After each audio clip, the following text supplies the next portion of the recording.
Hi everybody, my name is Punsalan. Welcome to the finale of the Making a Lo-Fi album series. So I ended up finishing the album without filming any of the process because honestly, filming was slowing me down. The album is called Summer Evening. It'll be out on this date at this time. I'm gonna do a premiere on this channel. So if you wanna hop in, hang out, ask some questions about the album while the album is playing, make sure to hop in the live chat for that. And here's what I'm gonna cover in this video. Number one, I'm gonna break down my favorite track from the album. Number two, I'm gonna do a long overdue Q&A. And then number three, I'm gonna talk about what I wanna do with this channel moving forward. Let's get into the breakdown.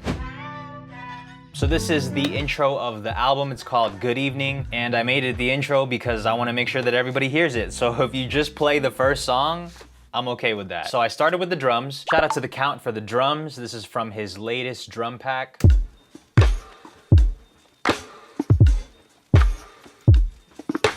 Here is the sample that I chopped up. Let me play you the original. Now when I reverse this, a lot of you are probably gonna be familiar with this. I mean, I've used this sample before for a song on my album, Fiend for Nostalgia. This is how it sounds before you reverse it.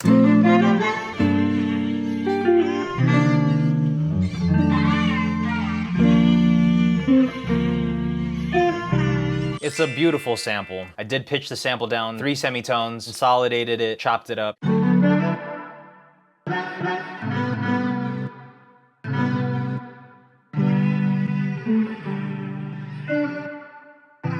That little pause in the sample chops, it makes all the difference. So when I play with the drums, it just does something to my body.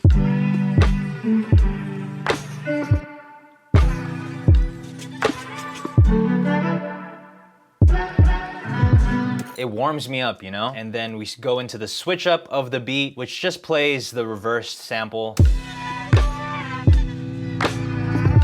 Also, to help with the transition, I threw in this voicemail.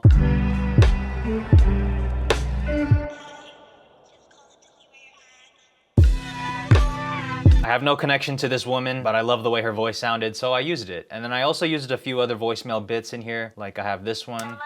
Lots of I love yous. Apparently I need to hear that all the time. I didn't even realize that I had, whatever. Then at the end, I threw in this end of message because I felt like it fit the vibe. I have this little percussion loop that comes in every so often.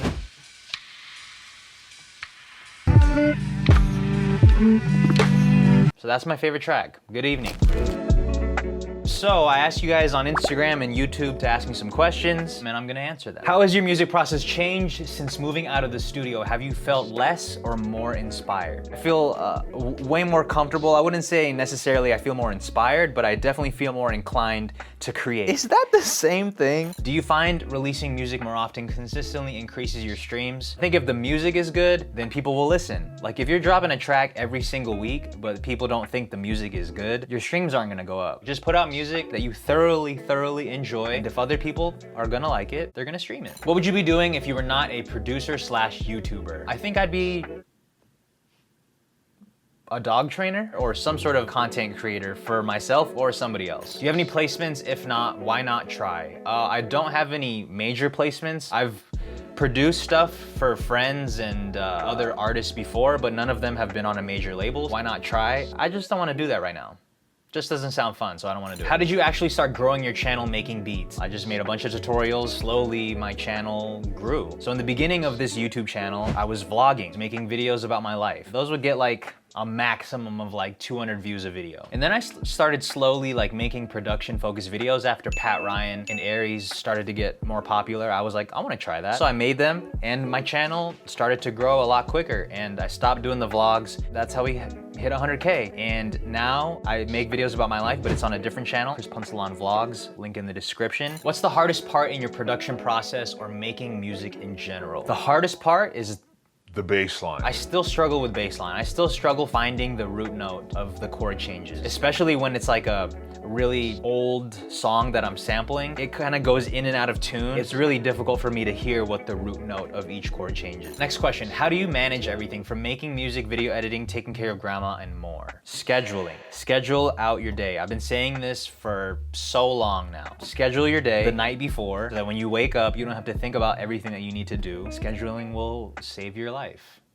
Maybe, I don't know. Try it. What's my favorite beat / instrumental of all time? It's a toss-up between Fall in Love by Slum Village, the Light remix produced by J Dilla. Either one is all-time favorite. How much time did it take you to get used to being on camera and confident making videos? You know, if I'm in public, I honestly don't like speaking to the camera still. As far as like being in my room or being inside of a controlled environment and making these videos, you know, it took a few years. What do you do when you feel like you're losing your passion on your craft? Any advice? I think remembering your why. Why are you passionate about sewing? Why are you passionate about music? Is it because you love music? You enjoy the process of making drums, the process of playing the piano? Figuring out the why of what you're doing will spark some inspiration. Also, watching other people do things on YouTube or TikTok or wherever, like that always inspires me. Sometimes I'll spend hours on YouTube watching dog training videos. I don't have a dog at the house. I've never owned a dog. I love dogs, I've just never owned one before. And sometimes I'll catch myself spending like 3-4 hours watching dog training videos. And after that, I'm like, man, I wanna be a dog trainer. Consuming content sparks inspiration. Did you ever feel nervous to take the big step and make music your full-time career? I've never taken that like big step and like